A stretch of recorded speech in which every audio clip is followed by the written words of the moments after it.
said it on my last video, and I'll say it again in this one. I am so excited to be able to bring you guys PlayStation 5 exclusive games. And that today leads us to a new PlayStation 5 exclusive game, which is DeathLoop. Coming up next on Mumbles.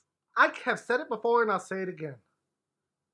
I am so excited to be able to bring you PlayStation 5 exclusive games. Wait, I'm in a loop! Hi everyone, Mumbles here. Today's episode of Mumbles, we're looking at a PlayStation 5 exclusive game, at least at the time of this review, because we all know Bethesda is owned by Microsoft, meaning that it won't be exclusive for too much longer. But while it is exclusive, it is a PlayStation 5 exclusive, and that game is DeathLoop. Let's jump straight into the description of this game. In DeathLoop, two rival assassins are trapped in a mysterious time loop on the island of Blackreef, doomed to repeat the same day for eternity. As Colt, the only chance for escape is to end the cycle by assassinating 8 key targets before the day resets. Learn from each reset, try new paths, gather intel, and find new weaponry and abilities. Do whatever it takes to break the loop. In each loop, you'll discover new secrets, gather intel on your target, as well as the island of Blackreef.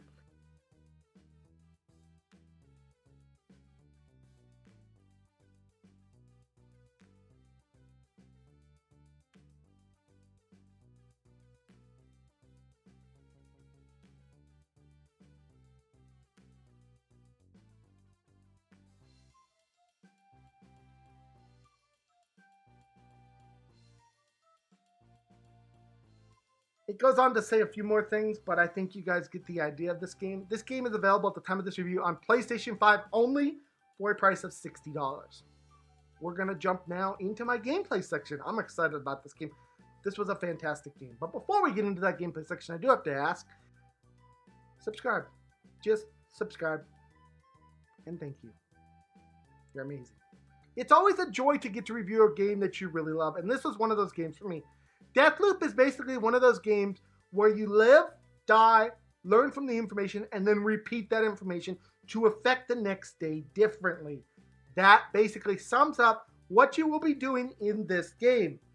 Now, to do that, along the way, you will improve your characters with perks and learn how to carry weapons over to each run in order to make things simpler during your runs. Not only that, but you will also learn important information throughout each loop. Things such as what happens during certain times of the day in certain areas. Who is in certain areas at certain times of the day in certain areas.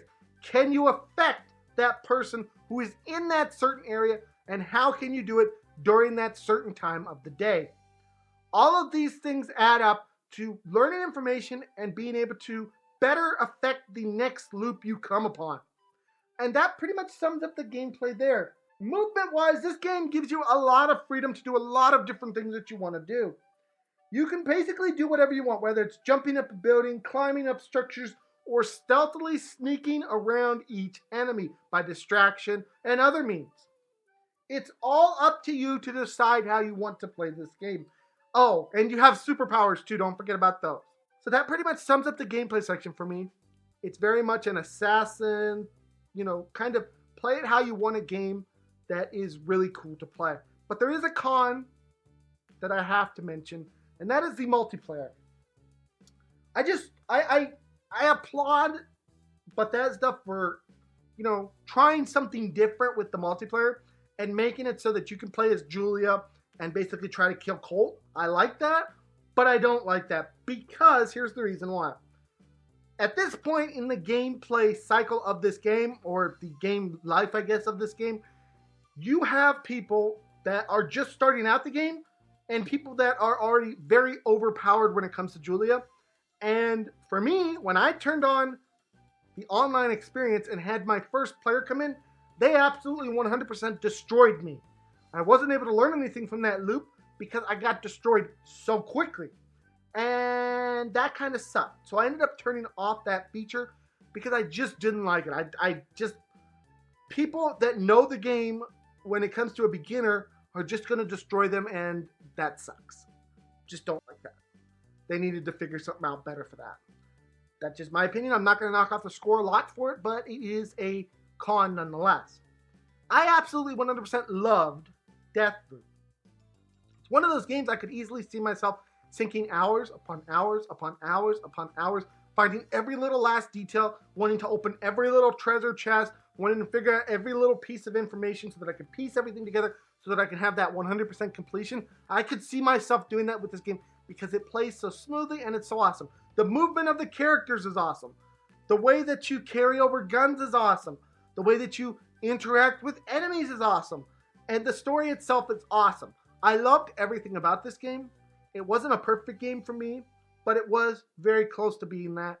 On today's episode of Mumbles, I am giving DeathLoop an 8 out of 10 on today's Mumbles review. Anyways, guys, this has been my review of DeathLoop. I hope you guys all enjoyed this. Please smack that subscribe button, smack the like button, and smack all those buttons.